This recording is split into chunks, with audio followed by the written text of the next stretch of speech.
Boring डूब को बैठे सी यार फटूले गेट कर सी बोरिंग डूब को माए मतलब पानी गियो भी तो नुकसान हो कम से कम 2 लाख रुपया नुकसान हो पानी गियो मां मोटर से जाम। अब ये वो खेत है जिसमें ट्यूबवेल डूबा है और अब खेत मालिक ने जेसीबी बुलाई है ताकि यहाँ पे मिट्टी वापस लगा सके, पानी अंदर नहीं जाए और साथ में आने जाने का रास्ता भी हो सके, क्योंकि अभी तक इस खेत में जाने का सीधा रास्ता भी नहीं है। वहाँ पीछे पत्थर डाल के ही आने जाने की कोशिश कर रहे हैं, जेसीबी से रास्ता बनवाना पड़ रहा है। तो यहाँ जिनके भी खेत हैं वो भले ही साल के बाकी के 8-10 महीने ये सोचकर खुश हो लें कि मेन हाईवे पे हमारे खेत हैं, लेकिन ये जो 2-4 महीने हैं मॉनसून के, इसमें सीकर की सरकार इन्हें चैन से सोने भी नहीं देती। इन्हें हमेशा ये डर लगा रहता है कि कब हमारे खेतों में पानी भर जाएगा, हमारा नुकसान हो जाएगा। और इस खेत में रातों रात ये नुकसान हो चुका है कि 2-4 लाख रुपए का इनका ट्यूबवेल का नुकसान हो चुका है सीकर के प्रशासन की लापरवाही की वजह से। ये जो शहर का गंदा पानी आ रहा है इससे सब परेशान हो रहे हैं और जो फसल है वो सारी नष्ट हो रही है, ट्यूबवेलें बर्बाद हो रही है और किसान का बेहाल है। घरों तक, लोगों के घरों तक पानी जा रहा है और बच्चे भी हैं जो बाहर नहीं आ रहे हैं, पढ़ने के लिए भी नहीं आ सकते, गंदा पानी है, डर रहता है कि कहीं डूब न जाए। आपको अगर नज़र आ रहा हो तो वहाँ सामने ट्यूबवेल है जो इस खेत में खोदा हुआ था और उसमें सारा ये गंदा पानी भरने की वजह से वो ट्यूबवेल अब बर्बाद हो चुका है। तो उसके आप लोगों को पता होगा 2-4 लाख रुपए जो भी लगते हैं वो पूरे वेस्टेज है। अब यहाँ सामने ये नानी की तरफ से पानी आ रहा है और यहाँ से ये साथ में सड़क के आते आते यहाँ से खेत की मेड़ तोड़ के खेतों में घुस गया। उधर उस खेत में उसने एक ट्यूबवेल डुबो दिया और यहाँ से ये अब आगे इस खेत में जा रहा है। फिर आगे सीधा जब ये जाएगा, जब खेत वाले यहाँ से अपनी मेड़ को वापस मजबूत करेंगे तो आगे जाएगा। अभी हम हैं स्वर्गीय फूलचंद जी गुर्जर के घर के सामने। फूलचंद जी गुर्जर की मौत कुछ साल पहले इसी गंदे पानी में डूबने की वजह से हुई थी, जिसकी कीमत आज एक परिवार को, अपने परिवार का मुखिया खोकर, बच्चों को अपना पिता और एक पत्नी को अपना सुहाग खोकर चुकानी पड़ रही है। आप मेरे पीछे देख सकते हैं यहाँ पे प्रशासन के आला अधिकारी अब पहुँचे हैं, जबकि प्रशासन को कई बार पहले ज्ञापन दिया जा चुका है बरसात के इस सीज़न में भी, जहाँ पे कि इसके ऊपर कार्रवाई करने के लिए कहा गया था, लेकिन प्रशासन तब यहाँ नहीं पहुँचा। और आज एक इंसान के जान से जाने के बाद प्रशासन आज यहाँ पहुँचा है। जाहिर है कि यहाँ पे आज मुआवजे की बात होगी, इसके काम करने के तरीकों पे बात होगी, कुछ आश्वासन दिए जाएंगे, लेकिन ये आश्वासन कितने गंभीर होंगे ये तो हमें आने वाले दिनों में ही पता चलेगा। और उस वक्त यहाँ पर कई सारे नेता आए थे क्योंकि समय चुनावों का था। परशुराम मोरदिया भी आए थे, हरिराम रणवा भी आए थे, अन्य अधिकारी भी आए थे और तब ये वादा किया गया था कि जल्द से जल्द इस समस्या को ख़त्म कर दिया जाएगा। लेकिन एक ऐसे परिवार के दिल पर क्या बीतती होगी जब वो ये देखते हैं कि 6 साल पहले जिस पानी की वजह से, जिस गंदे पानी की वजह से उनके परिवार की एक सदस्य की मौत हो गई थी, वो पानी आज भी उनके घर के सामने से वैसे ही बह रहा है। वो फिर से दृश्य उनके सामने बार बार ये घूम जाता होगा जब भी वो इस पानी को देखते होंगे कि इस पानी में आज फिर किसी की गिरकर जान जा सकती है। और ऐसा नहीं है कि ये पहले हुआ नहीं है, लेकिन फिर भी ये ऐसे हालात हैं। आपने कहीं लगे माता जी के की समस्या को समाधान अठागा नेता कोई कर सके कि? कोई नहीं कर सके। करियो कना करियो तो कौन बजनाड़े करगा भाई पानी आओ लोगों नहीं ठूर अरे भाई बात होती समाधान तो करियो तो कना नेता नांगला जी बगे तो वोटां की टाइम ही अब कौन करे है वोटां की टाइम ही बस भी टाइम नेता बेड़ा होगा, बस ये टाइम तो बेड़ा होगा सर। अभी इस हाल में टावर पर जाके दिक्कत अटिन सामने तो कॉलोनी का आबा जाबा को भी गेलो बंधु को वो गेलो कॉलोनी को ये है बा कॉलोनी। तो फूलचंद जी आपका कहीं देवर का बेटा? मेरा देवर का बेटा वो डोड़ टावर है छोटा छोटा, जब तो रूढ़ी गाग मारा तो रूढ़ी गाग। बिल्कुल ठीक बात। समस्या मारा तो समस्या आ रही है कि अब बात मानो तो। ऐसे ही सड़क पे बस खंबे डाल रखे जिस पर से चल के आपको जाना है। 2024 में अगर आपको हाईवे से अपने घर तक आने के लिए ये सब करना पड़ेगी तो प्रशासन की बड़ी लापरवाही जाहिर तौर पर यहाँ नज़र आती है। अभी हमारे साथ विनोद कुमार जी हैं। विनोद कुमार जी का थोड़ा ही आगे खेत है। ये पानी बहते हुए जब जा रहा है तो आपको क्या डर सता रहा है? जो हमारा खेत में भी जाएगा ये। हमने खेत पूरा रेडी करा के रखा है बाजोत के लिए, बुआई के लिए बीज ला के घर में रखा है। वो सब रेडी करे, लेकिन ये पानी पूरा ख़राब कर देगा, जाके पूरा खेत भर जाएगा पानी में। पिछली बार हमने खाई दिलाई थी, लेकिन रोड वाला कलेक्टर साहब बोला ये अतिक्रमण है, इसलिए रोड वाले वापस उस खाई को फोड़ के चले गए। अब वो दोबारा पानी उधर ही जाएगा ये, इसलिए उसका समाधान करिए कलेक्टर साहब को बोल के, कुछ न कुछ कराओ आप। ये कितने टाइम से ये समस्या आपके खेतों में यहाँ तक? ये 10-15 साल से चल रही है कंटिन्यू, 10-15 साल से। पिछले 2 साल से, पिछले लास्ट सीजन में ये पानी नहीं आया था, लेकिन अभी सीजन आने से पहले ये स्टार्ट हो गया। हमने पूरा 10-15 हज़ार रुपये लगा के रखा है खेत में, अब वो पूरा नाश खराब हो जाएंगे वो। तो ये आगे पानी कहाँ तक जाएगा? ये नगर परिषद ने क्या सोचा है कि किधर भेजना है? पिताजी का नाम है बजरंग लाल जी शर्मा, उनके नाम में खेत है, उसमें जाएगा ये, जाके उधर ही रुकेगा ये। हम खाई दिलाएंगे तो ये रोड वाले आ जाते हैं कि ये आप अतिक्रमण है यहाँ, ये हटा देते हैं, फिर वो पानी पूरा आगे निकालने की जगह नहीं, हमारा खेत खड्डे में है, इसलिए पूरा पानी, पूरा रास्ता है उधर से, रास्ता को ब्लॉक नहीं कर सकते। नए रास्ते में कोई पाइप डलवाया, न कोई पाइप की व्यवस्था करिए, 2-4 पाइप डलवाएं या उस वहाँ भराव कराएं, कुछ पानी को आगे निकासी करें, हमारा खेत में नहीं जाने जाए। अभी हमारे साथ राम कुमार बाटड़ जी हैं, इनकी रिश्तेदार का ये खेत है सामने, डॉक्टर वीडी मिल का। डॉक्टर वीडी मिल का ये खेत है। और इस खेत में अभी क्या हुआ है पानी जाने से, वजह से क्या नुकसान? जैसे हमारा ट्यूबवेल ख़राब हो गया, ट्यूबवेल की मोटर जाम हो गई, और पिछले साल ही हमने ट्यूबवेल लगाया था, कम से कम 2 लाख रुपए, पाइप, मोटर, केबल सब अंदर रह गए, वो निकलेंगे नहीं, हमको दोबारा ट्यूबवेल करवाना पड़ेगा। तो अभी आपने जेसीबी भी बुलाई है आपने? जेसीबी मेरे पर्सनल खर्चे पे बुलवाई है, इसलिए कि भाई खेत के अंदर तो घुस सके, खेत के अंदर घुसने का कोई रास्ता ही नहीं है।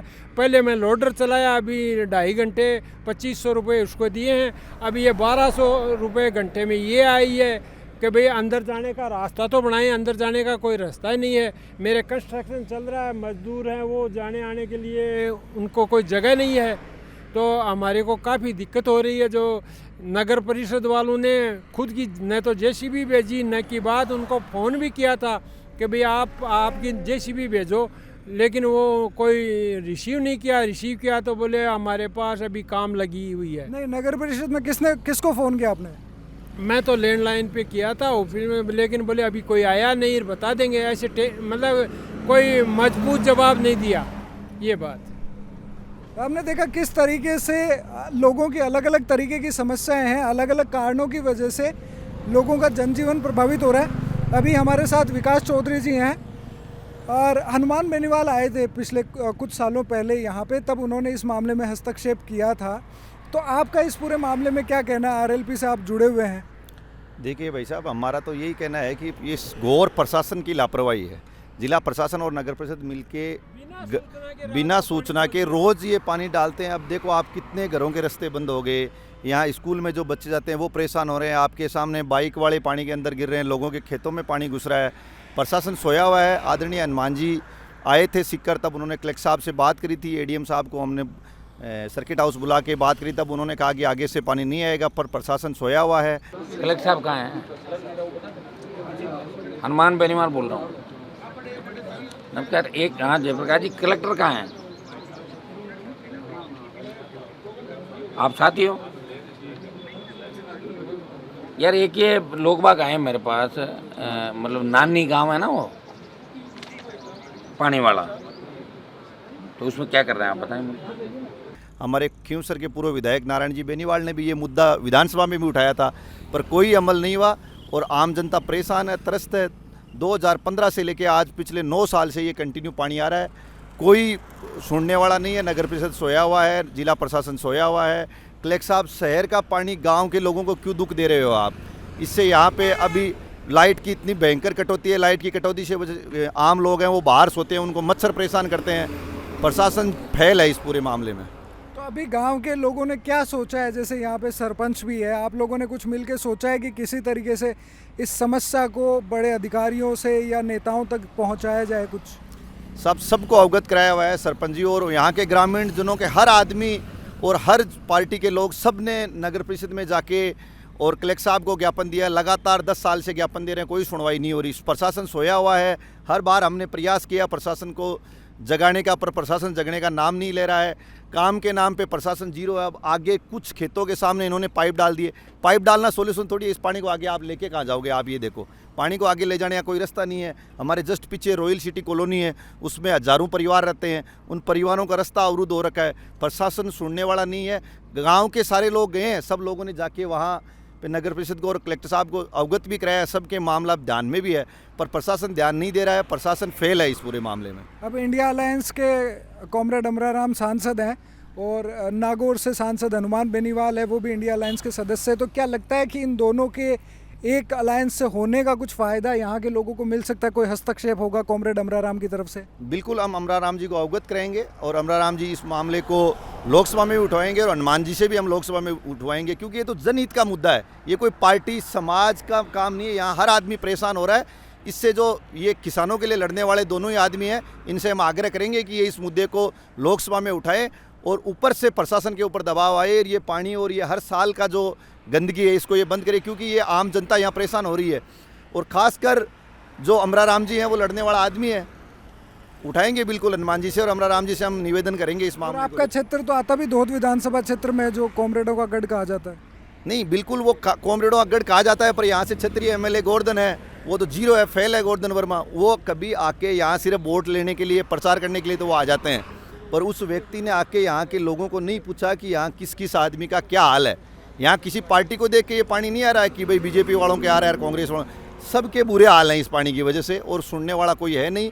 और गोवर्धन वर्मा तो लोगों को यहाँ आके बात ही नहीं कर रहा है। वो यहाँ आता है अपने बर्थडे का मनाने, बाकी जनता के काम के लिए मुद्दा नहीं आता है। विधायक जीरो, एकदम फेल है। बहुत धन्यवाद।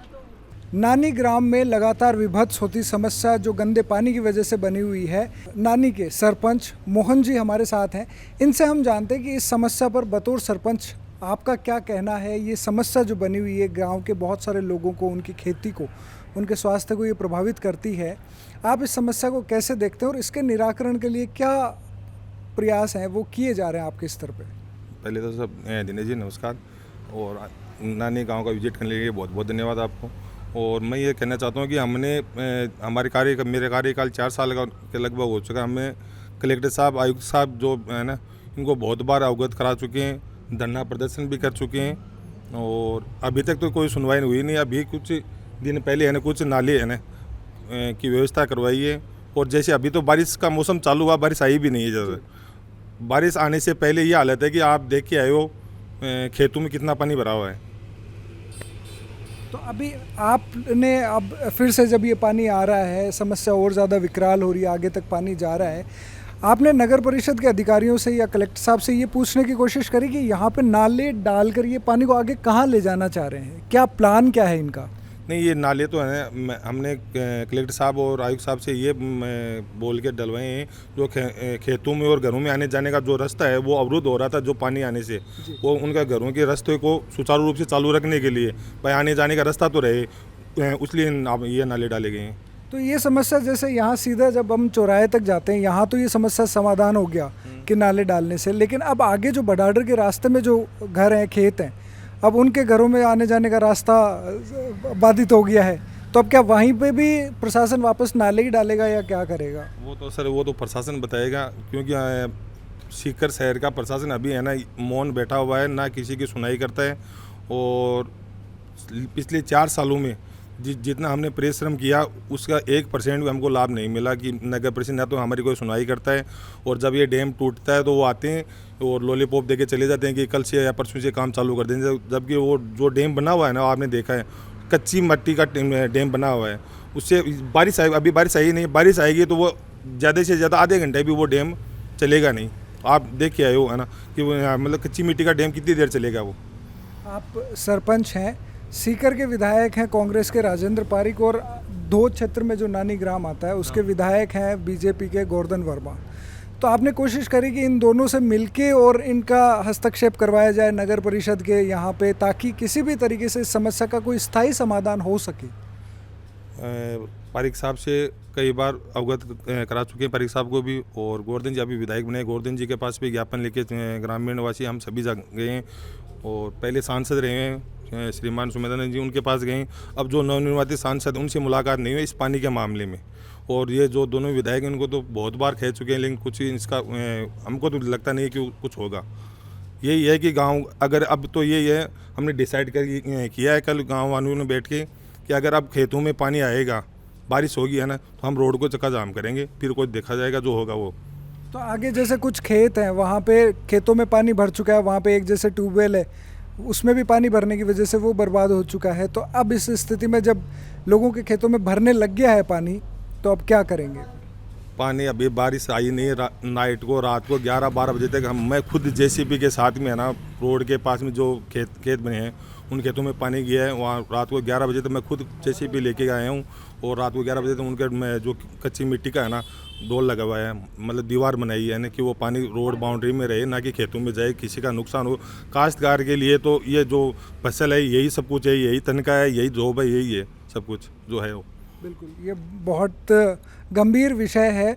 लेकिन आप ये देखिए कि सरपंच अपनी तरफ से कोशिश इन्होंने करी है। पिछले 4 साल में हमने देखा आपको सड़क पर लड़ते हुए इस मुद्दे के लिए, लेकिन एक सरपंच की लड़ाई यहाँ पर सीधे सीधे जिला कलेक्टर, नगर परिषद, विधायक, बड़े महकमे से है, जहाँ पे पूरे शहर का जो गंदा पानी है वो नानी ग्राम के खेतों के साथ साथ लोगों की ज़िंदगी को प्रभावित करता है और आगे कई और गांव ढाणियों के लोगों को भी अपनी जद में लेने के लिए चल पड़ा है।